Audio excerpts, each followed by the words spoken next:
Então, hoje vou fazer a leitura comentada do livrinho do Hans Hermann Hoppe, mais um, que é uma breve história do homem, progresso e declínio, né? E o Hoppe traz desse livro simplesmente toda a evolução da espécie humana, toda a evolução do homem desde, 8.000 a.C. É muito louco, onde ele vai realmente lá na essência da população e ele vem vindo até os dias de hoje.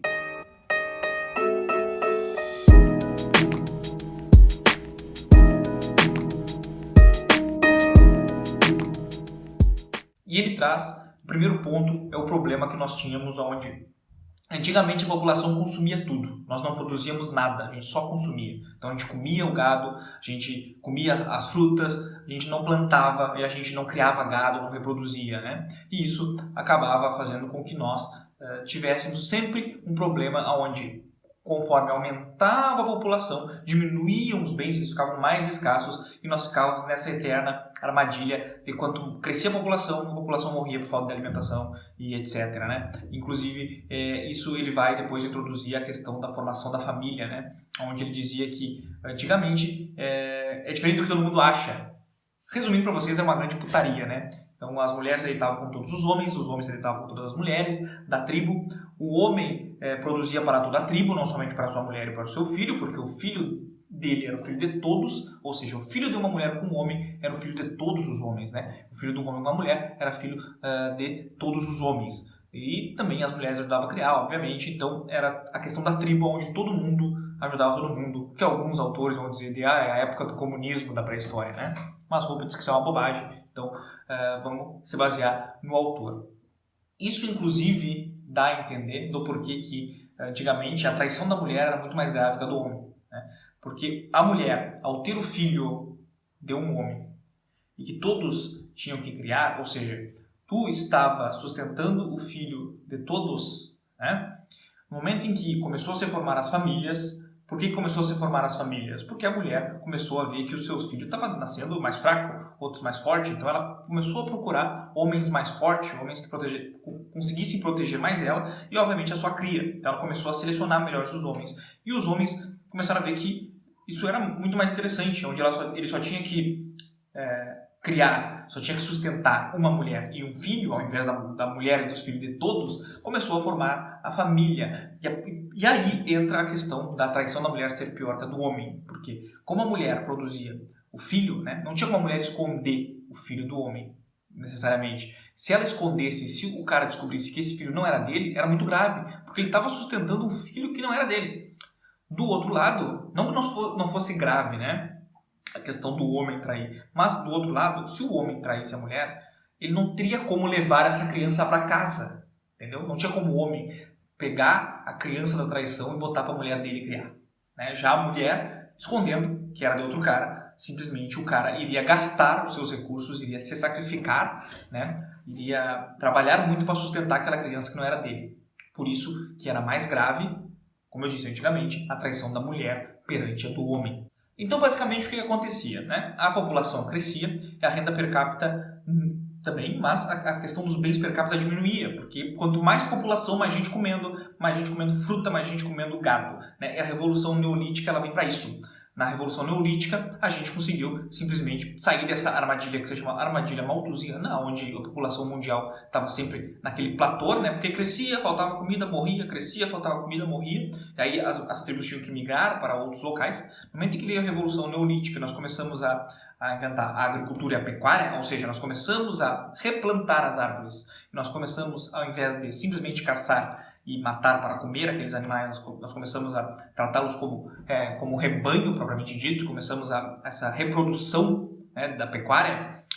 Aí a gente parou de simplesmente morrer e parou de migrar, começamos a ter mais bens junto com o crescimento da população, tá? E aí veio, segundo Hoppe, as primeiras constituições, assim é a formação do Estado, né? Como a gente viu na anatomia do Estado, primeiro as tribos, depois o homem vai se organizando, ele, como eu disse, vai plantando, vai criando gado, vem outras tribos, o homem ele vai escolhendo alguém para reger, alguém para ser o líder, e assim foi formando-se o Estado. E aí depois, segundo Hoppe, vem as constituições, que na visão dele, elas serviram não para livrar o povo dos abusos do monarca, como a gente aprende nos direitos de primeira dimensão, que eu realmente acredito no Estado liberal, foi para impedir que o monarca fizesse tanto contra nós, mas Hoppe disse que em muitos locais a Constituição simplesmente só deu poder escrito para o monarca se sobressair sobre os indivíduos, porque agora ele tinha legitimado numa escritura, né, numa legislação, que ele podia fazer o que ele quisesse, que ele era o rei, que ele era o soberano.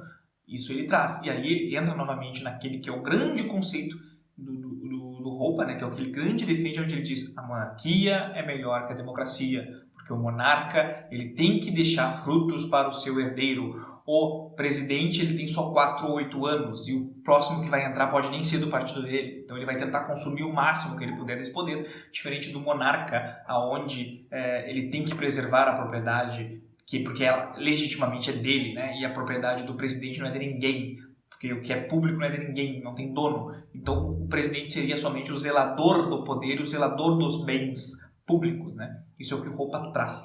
E o mais interessante de tudo é que o Hoppe traz a palavra plurocratas, né? O que seriam os plurocratas? São os grandes ricos que eles veem o poder que o Estado tem e começam a manipular quem será o próximo presidente, quem será o próximo líder, para assim eles se beneficiarem e ficarem mais ricos ainda. A gente vê isso, a gente para para pensar, a gente vê grandes magnatas financiando causas, financiando ideologias, financiando presidentes, campanhas presidenciais às vezes.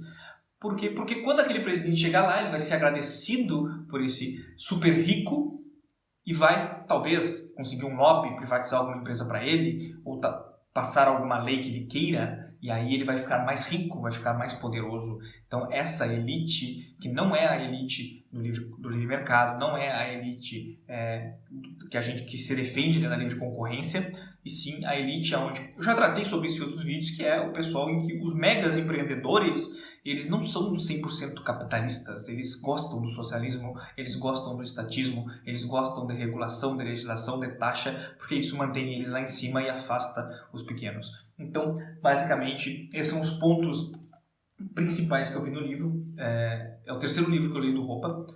Eu realmente me aprofundei em Hoppe nos últimos meses, porque eu acho que hoje ele é o mais purista sobre o libertarianismo, sobre o anarcocapitalismo, e era aquilo: se eu não me convencesse com ele, eu não ia me convencer com ninguém. E eu ainda não me convenci sobre realmente uma sociedade 100% libertária e anarcocapitalista. Eu acho que seria, assim, um fim a ser buscado, mas eu acho que a gente não pode simplesmente ignorar, que a gente tem que entrar no meio para usar o meio e fazer os meios para chegarmos lá. Então, aquilo que eu disse, por que não fazer um mestrado, um doutorado com dinheiro que não é público, é um dinheiro do teu imposto? Por que não passar no concurso público e trabalhar lá dentro do Estado ou virar candidato político? Eu acho muito idiota esse tipo de libertário que abomina isso, porque, na verdade, nos 2 primeiros casos, tu só está restituindo teu imposto e tu vai ter que mudar de dentro para fora, e a revolução é de baixo para cima. Hoppe mesmo diz isso, nunca de cima para baixo. Não espere mudar o presidente, comece mudando o vereador, comece mudando o prefeito, e assim tu vai conseguir transformar uma sociedade. Quando a gente quer uma sociedade libertária, a sociedade é feita por advogados, por juízes, por médicos, por promotores, por policiais, por todos os tipos de pessoas, por professores libertários. Não é simplesmente acabar com o Estado e acreditar que as pessoas que durante toda a vida delas viveram em prol e na volta e através do Estado e acostumada com o Estado vão se tornar libertários.